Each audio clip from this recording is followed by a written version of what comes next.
Hello दोस्तों, आज हम पढ़ेंगे भारतीय राष्ट्रीय आंदोलन क्या था। तो चलिए शुरू करते हैं। भारतीय राष्ट्रीय आंदोलन भारत की आज़ादी के लिए चलाया गया संघर्ष था। राष्ट्रीय आंदोलन का मतलब होता है जब कोई लड़ाई पूरे देश के लिए लड़ी जाए। जैसे भारत की आज़ादी के लिए यह लड़ाई पूरे देश ने मिलकर लड़ी थी, इसलिए इसे भारतीय राष्ट्रीय आंदोलन कहा जाता है। और संघर्ष का मतलब है मुश्किलों से लड़कर अपने लक्ष्य को पाना। जब हम किसी परेशानी के बावजूद हार नहीं मानते और लगातार मेहनत करते हैं तो वो हमारा संघर्ष कहलाता है।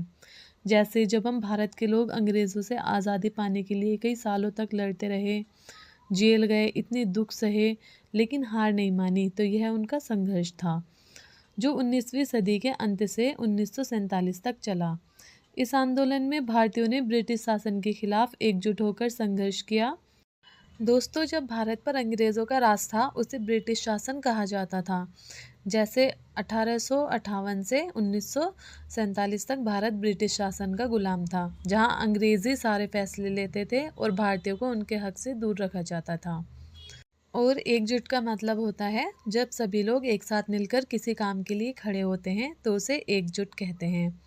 एकजुट होने का मतलब है सब मिलकर एक साथ लड़ें। अगर भारत के लोग अलग अलग रहते और अपनी लड़ाई खुद लड़ते तो शायद आज़ादी इतनी जल्दी नहीं मिलती। हमारे संघर्ष को 3 बड़े हिस्सों में बांटा गया है, यानी कि इसे 3 चरणों में बांटा जा सकता है।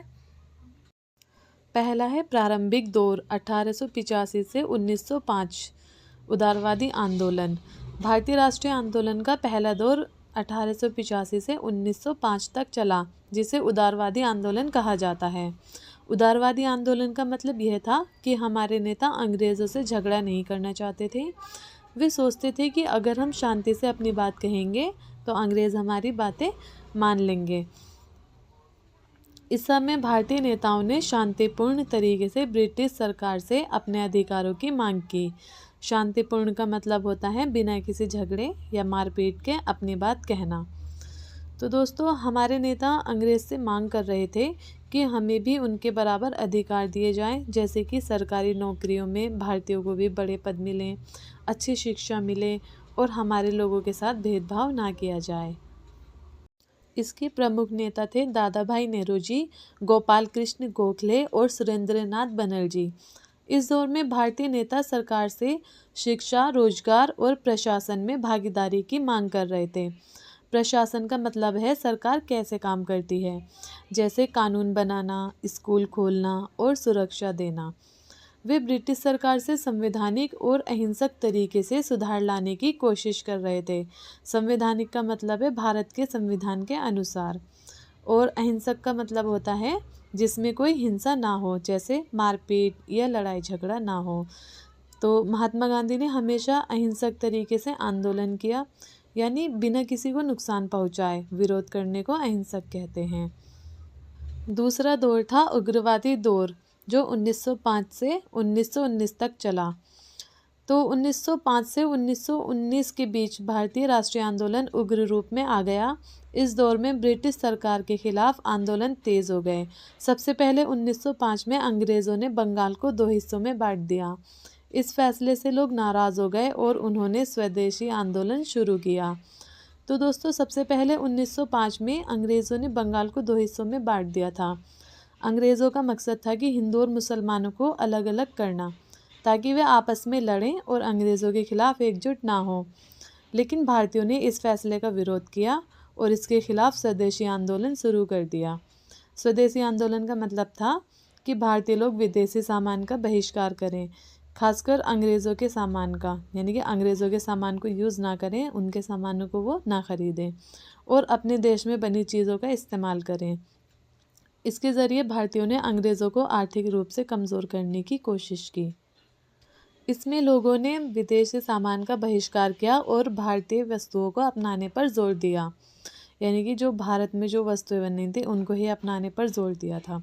इस दौरान बाल गंगाधर तिलक, लाला लाजपत राय जैसे नेताओं ने आंदोलन को और तेज़ किया। अब आंदोलन केवल मांगों तक सीमित नहीं था, बल्कि लोगों में अंग्रेज़ों के खिलाफ गुस्सा बढ़ रहा था। फिर 1919 में एक दर्दनाक घटना हुई, जलियांवाला बाग हत्याकांड। अमृतसर में एक शांतिपूर्ण सभा हो रही थी, तभी ब्रिटिश सैनिकों ने सैकड़ों निर्दोष लोगों पर गोलियां चला दी। इस घटना से पूरा देश हिल गया और आंदोलन और भड़क उठा। तो जलियांवाला बाग हत्याकांड जो घटना थी वो बिना किसी चेतावनी के अंग्रेज़ों ने सैकड़ों निर्दोष लोगों को गोलियां मार दी थी। ये इतनी दर्दनाक घटना थी कि पूरे देश में गुस्से की लहर दौड़ गई और आज़ादी की लड़ाई और ज़्यादा तेज़ हो गई थी। तीसरा दौर था गांधीवादी चरण, 1919 से 1947 तक। 1919 के बाद भारतीय स्वतंत्रता आंदोलन को एक नई दिशा मिली। इस दौर में महात्मा गांधी ने सत्य और अहिंसा को हथियार बनाया और ब्रिटिश सरकार के खिलाफ शांतिपूर्ण आंदोलन चलाए। तो दोस्तों 1919 से 1947 तक का समय भारत की आज़ादी की लड़ाई में बहुत अहम था। इस दौर में महात्मा गांधी ने सत्य और अहिंसा को अपनाकर अंग्रेज़ों के खिलाफ बिना लड़ाई किए शांति से आंदोलन चलाए। 1919 के बाद आज़ादी की लड़ाई में एक बड़ा बदलाव आया। महात्मा गांधी ने सत्य और अहिंसा को अपना हथियार बनाया और बिना हिंसा के अंग्रेज़ों के खिलाफ आंदोलन चलाए।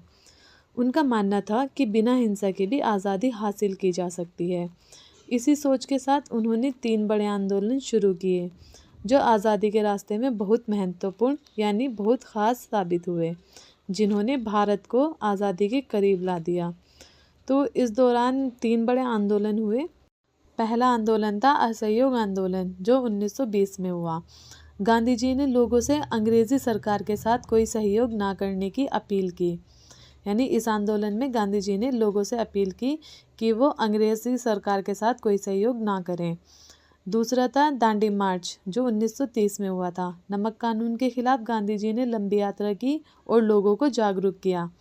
तो दोस्तों गांधी जी ने 1930 में अंग्रेज़ी सरकार के नमक कानून का विरोध करने के लिए दांडी मार्च शुरू किया था। यह 12 मार्च को साबरमती आश्रम से शुरू हुआ और गांधी जी ने लगभग 240 किलोमीटर की यात्रा की।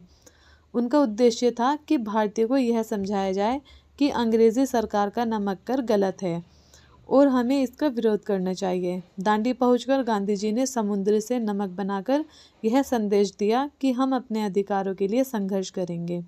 इस आंदोलन ने पूरे देश में जागरूकता फैलाई और स्वतंत्रता संग्राम को एक नई दिशा दी, यानी कि एक नई दिशा दी। तीसरा था भारत छोड़ो आंदोलन जो 1942 में हुआ।